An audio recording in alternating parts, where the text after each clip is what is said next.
around 7:40. Today I'm going to cook ginataang labong or bamboo shoot.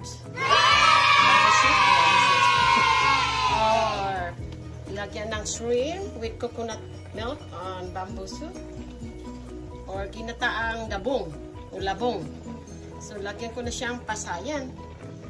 So, wala ka naman dito kasi sa US kami.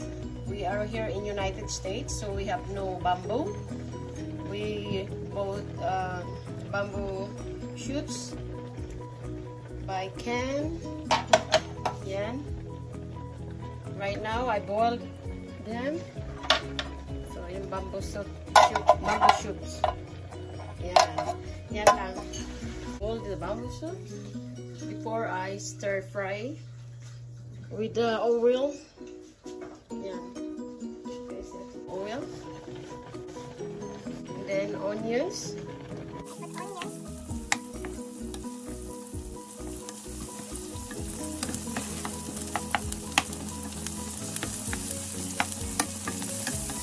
And then ginger.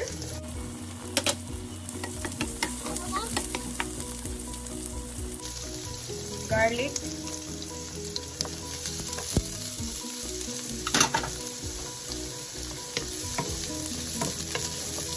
So I need to cook it with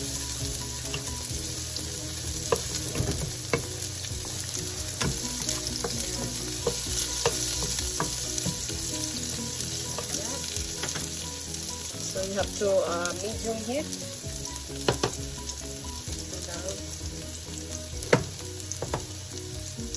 The bamboo shoots.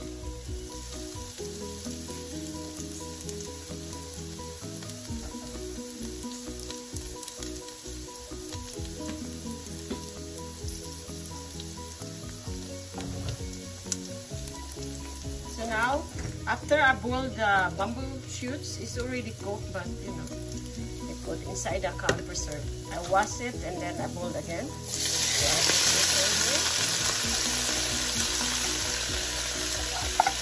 Sa Ilonggo pa, tambo.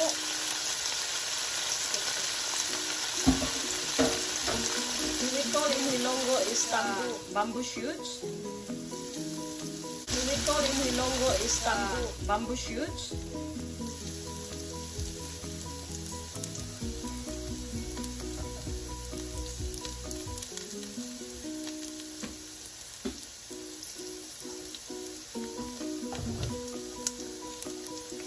Now, after I boil the bamboo shoots, it's already cooked, but you know, I put inside the compressor.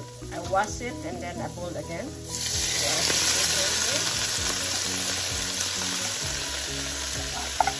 Sa Ilonggo pa, tambo.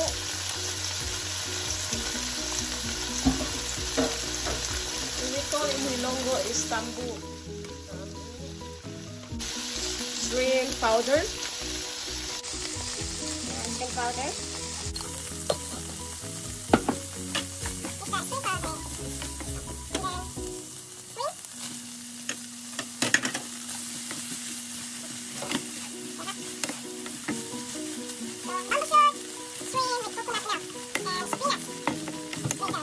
So now I'm going to put a little bit of water.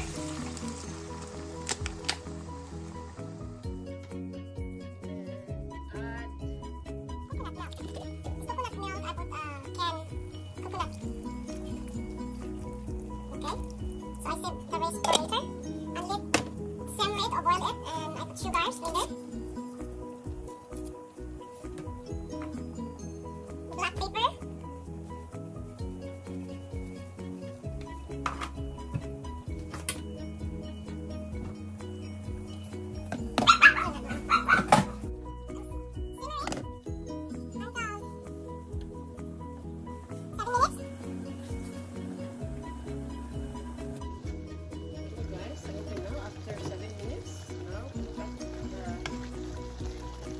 bamboo shoots and the shrimp.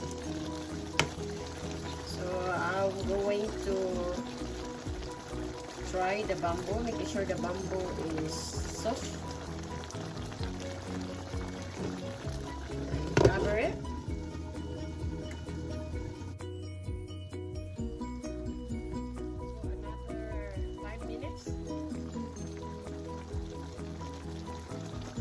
The bamboo shoots is already cooked, or the labong or dabong or tambo, but I want to make sure it's not hard to eat.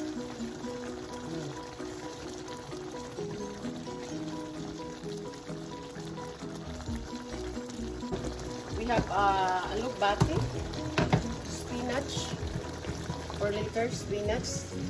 I picked from harvest from my garden. And simmer it for 5 minutes before I put the spinach. Yan, alugbati. First from my garden.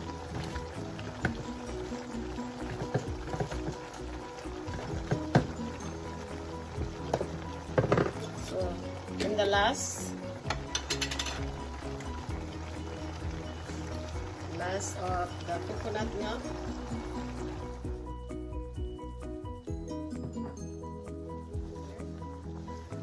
Cover it.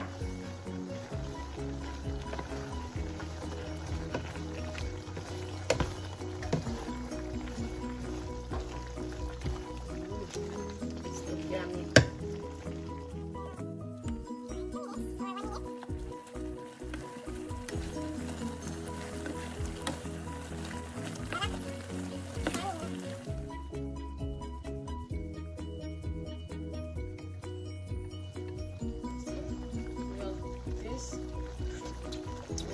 Super yummy.